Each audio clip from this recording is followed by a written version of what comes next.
पाते हैं कि याकूब छोटा था पर एसाव बड़ा था।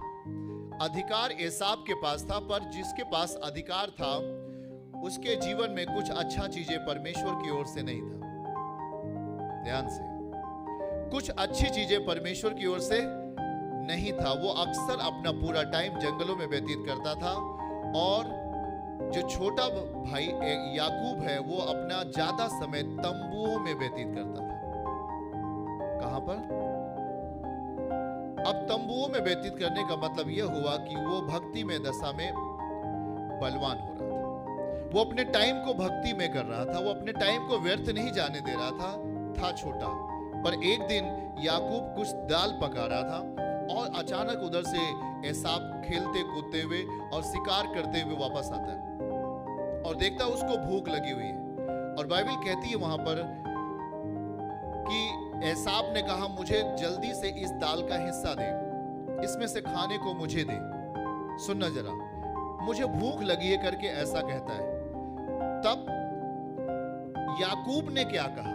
सुनना जरा, एक आत्मिक व्यक्ति एक आत्मिक तरीके से ही अपने कामों को हैंडल करना जानता है। अगर आपको खेत में बीज बोना है, वो भी आत्मिक तरीके से करेगा। हेलो, सुन रहे क्या? याकूब तंबुओं में रहता था, इसलिए उसके अंदर भक्ति में नेचर काम कर रहा है। पर एसाव जंगलों में रहता है, इसलिए उसके अंदर जंगलों जैसा परिवेश उसके अंदर है। मुझे भूख लगी है, मुझे जल्दी से दे जो तू पका रहा है। याकूब ने क्या कहा? क्या तू अपने अधिकार को मेरे हाथ बेचेगा? सुनना जरा, क्या तू मेरे अधिकार को मेरे हाथ बेचेगा? कौन सा अधिकार? अरे तू बड़ा है ना, वो बड़े का अधिकार मुझे दे, तब मैं तुझे इसमें से खाने के लिए दूंगा। उसे मजाक जैसा लगता है। ये क्या बोल रहे हैं याकूब? देखो, यही तो होता है ना। आप जब गांव में जाते हो, बोलते हो मुझे पवित्र आत्मा ने छुआ। ये पवित्र आत्मा क्या है भाई? वो आपके ऊपर ठट्ठा कर सकते हैं, आपको वो बातें समझ में नहीं आएंगी। स्पिरिचुअल बात है, आत्मिक बात। किसी ऐसे व्यक्ति को जो जंगल में रहता हो, उसे समझ में आएगा भला? बातों को समझ रहे कि नहीं? उसने कहा कि तू अपने पहलौठे का अधिकार मुझे दे दे। उसने कहा, ले ले भाई, मुझे पहले खाने को दे। देने के, वो जो पहलौठे का अधिकार था, वो उसके प्रति जागरूक नहीं था, वो उसके प्रति सेंसिटिव नहीं था, वो उसके प्रति वजनदार नहीं था। उसने कहा, अरे ले ले, आज से तू बड़ा, मैं छोटा। उसने कहा, चलो ठीक है। सुनना, मोबाइल थोड़ा सा ऑफ आप लोग रखिएगा। एसाव ने कहा, देख मैं तो अभी मरने पर हूं, सो पहलौठे के अधिकार में मेरा क्या लाभ होगा? यही तो है आजकल। मैं समझता हूं कि जब आप बीज बो रहे थे तो कोई ना कोई किसी से अगर आप इसकी चर्चा करते तो कहता कि मत बो। पर यदि आप बीज को बोया, आपने आत्मिक सिचुएशन को बलवान होने दिया अपने परिवार के लिए। इस वेदी से कह रहा हूं, 100% कोई आपको पीछे नहीं कर सकता। 100% मैं आपको कोई पीछे नहीं कर सकता।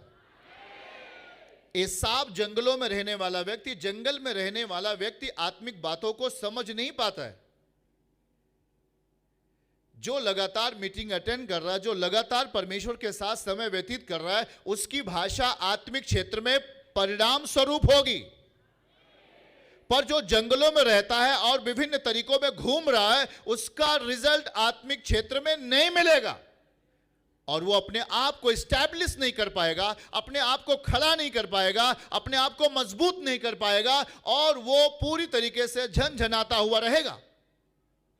देखिए, एसाव ने कहा, देख मैं तो अभी मरने पर हूं, सो पहलौठे के अधिकार से मुझे क्या लाभ होने वाला है? अगला वचन पढ़ेंगे, और कुछ नीचे लिखा है। याकूब ने कहा, मुझसे अभी शपथ खा, क्योंकि वो आत्मिक है, उसको जुबान की कीमत पता है। उसको पता है कि अगर ये जो कुछ बोल देगा, जो कुछ मेरे लिए अभी देने वाला है अपने जुबान से, वो मेरे लिए होगा। कोई व्यक्ति, अगर संसार का व्यक्ति आपसे कह रहा ना, ओ तू बड़े हो जाएगा जी अब, तो कभी नहीं कहना मैं गरीब हूं। आप बोल रहे हो मैं बड़े हो जाऊंगा, तो मैं बड़ा हो जाऊंगा। कभी भी स्वीकार नहीं करना, कभी भी नाकारना ही नहीं उसकी बातों को। अरे नहीं जी, ये भी तो मेरे पास पैसे ही नहीं है ना, मेरे पास बहुत सारे पैसे हैं, मैं बहुत आशीर्वादित हूं। आपकी जुबान की कीमत से मैं शुरू कर रहा हूं इसको, सुनना जरा। और फिर उसने क्या कहा, मुझसे अभी शपथ खा। सो उसने शपथ खाई और अपने पहलौठे का अधिकार याकूब के हाथ में बेच डाला। क्या कर दिया? बेच डाला। और याकूब ने उसे खरीद लिया। सुनना जरा, याकूब ने क्या किया? उसे। याकूब किस स्तर पे बात कर रहा है? एक आत्मिक स्तर पे बात कर रहा है। और एसाव किस स्तर पे बात कर रहा है? एक सांसारिक, एक जंगली जैसा।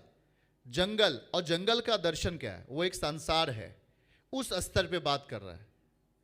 पर याकूब कैसे बात कर रहा है? आत्मिक श्रेणी में रहकर। किस श्रेणी में रहकर? बोलना सीखो, आत्मिक श्रेणी।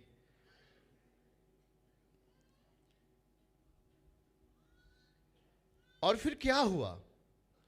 और वहां पर उसने ले लिया, और लेने के बाद खाया पिया, तब उठकर चला गया। यूं एसाव ने अपने पहलौठे का अधिकार को तुच्छ जाना।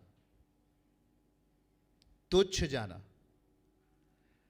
आज आप एक मसीही हैं और आपको परमेश्वर अपने वचन से अधिकार देता है, अपने वचन से आपको सामर्थ्य देता है, और केवल आज ही के दिन के लिए नहीं, परंतु भविष्य के योजनाओं के लिए। पर आपने उन चीजों के प्रति आप सक्रिय नहीं बने। शायद आज से दो साल पहले आपसे कहा गया था कि आप ये चीजों के हकदार बनेंगे, इसलिए अपने आप को एक बलिदानी अवस्था में लेकर चलना चाहिए करके निश्चित होना है। और यहां पर एसाव ने क्या किया? अपने अधिकार को तुच्छ जाना। तुच्छ जाना। हां, परमेश्वर के उस बात को तुच्छ जाना, उस पहलौठे का अधिकार को तुच्छ जाना। और इस कारण से अब याकूब उन चीजों को पाने वाला है भविष्य में जो एसाव को मिलने वाला था, पर उससे अब नहीं मिलेगा। आप में से बहुत सारे लोग इस बात के लिए भागदान हुए कि मुझे उसके लिए तैयार होना चाहिए। जो वेदी से कहा जा रहा है, हमें उसे तुच्छ नहीं समझना चाहिए, हमें उसे हल्के में नहीं लेना चाहिए।